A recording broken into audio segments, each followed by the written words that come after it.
Timprano po kanindong tanan. Ako po si Jasmine Aidonga, 14 years old, mula po sa bayan ng San Rafael, Busuanga, Palawan. Dahil po sa The Boys Kids, first time ko pong makarating dito po sa Manila. May mga magagandang loob naman po na tumulong po sa akin. Sobrang nagpapasalamat po ako sa kanila sa taos-pusong pagsusuporta nila sa pagkanta ko. Pangarap ko po ito, hindi lang po sa sarili ko, pati na rin po sa mga kapatid ko at pati na rin po sa mga magulang ko.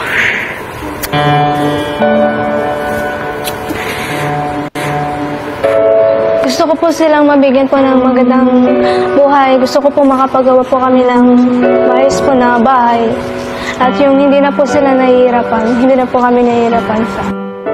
Proud na proud po ako bilang isang nanay, lalo na hindi po talaga ako nakakarating ng Manila. Galingan mo lang, kasi ito naman yung pangarap mo. At saka, tiwala lang sa Panginoon.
Wow. Oh my God! Wow.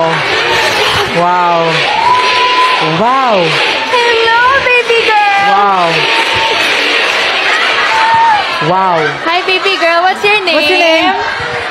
Ako po si Jasmine. Is it your first time joining a contest? Opo.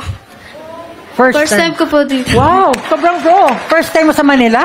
Opo. Nakakatuwa lang kasi parang meron kaming friend, which is Ken, na galing siya ng probinsya, lumipad siya para mag-audition din. Opo. And tingnan mo naman siya ngayon, di ba? Parang sabi niya, sinugal niya talaga yung pangarap niya kasi parang it's something na hindi niya daw kaya bitawan. And kanina, naramdaman ko na gustong-gusto mo talaga yung pagpa-perform. First few lines pa lang, na nakatalikod pa lang tayo, sobrang apinada. Ang talas din ng tenga nitong batang to. Ito ang unang-unang, sabihin natin, pinakamalaking kompetisyon at nasa TV pa, no? Ang sinalihan mo. Tama? May kausap ako. Kinakabahan kasi siya, Coach Billy. Kinakabahan siya. Okay lang yan. Alam mo, sobrang nakakatuwa nga na kinakabahan ka. Sobrang nakakatuwa. Kasi yung kaba mo, honestly, simula nung kumanta ka, sa unang note pa lang hanggang sa dulo, never namin, ako sa akin never kong naramdaman na kinakabahan ka. Kumbaga, ganun kalinis yung pagkanta mo. Ang napansin ko sa'yo, you're also a great storyteller. Naramdaman namin yung puso nung kinakanta mo. Naramdaman namin yung connection. Kaya kami napaikot lahat. Nung nagpe-perform ka dyan, isa lang yung naramdaman ko talaga is para akong nasa bakasyon.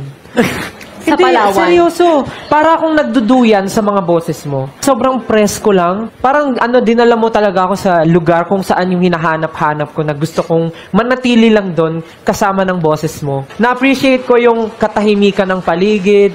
Appreciate ko yung mensahe ng kanta na nanggagaling sa iyo mismo. And sobrang klaro nung nararamdaman ko all throughout your performance. Kaya, congratulations sa'yo, Jasmine.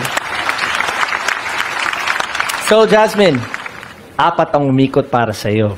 Ang tanong namin ngayon, sino ang coach na pipiliin mo?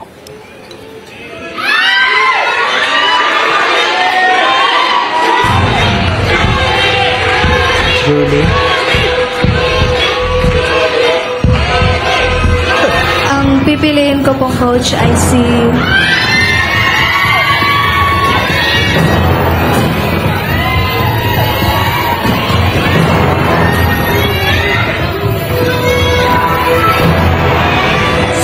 Si Coach... Grabe tayo yung pinapakaba nito. Kami naman. Ayos sa suspense, ah! Oo. Kami naman yung pinapakaba.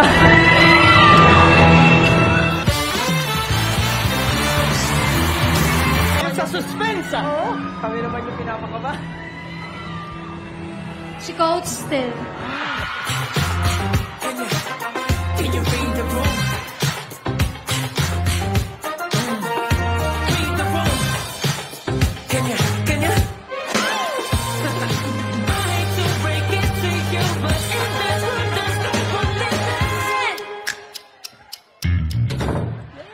Congratulations, Jasmine! Sobrang galing mo. Welcome to Team Spellbound. Oh, galing-galing mo. Galing-galing mo. Guys, malakpakan naman natin si Jasmine. Basta Jasmine, mapapangako ko sa'yo, kahit ano mangyari, i-guide ka ni Kuya Stel sa competition na to and sana maniwala ka kay Kuya Stel. Pero syempre, maniniwala ako sa'yo. Boses mo yan. Gagalingan natin, okay? Congrats! Yay! Thank you. Para sa'yo po. Thank you, Jasmine. Congratulations. Ingat ka. Thank you. Hi. Hello. Galing-galing. Ako personally, gusto ko sabihin, gustong-gusto ko sis mo. Napaka-smooth. Tama lahat ng sinabi nila. And I'm sure proud na proud din ang mama sa'yo. Good luck, Jasmine. Good luck. Thank you. Bye-bye. Nakita Bye-bye. na rin kita, Oo Angel. naman. Sama na ako sa inyo sa Busuanga. Pwede naman.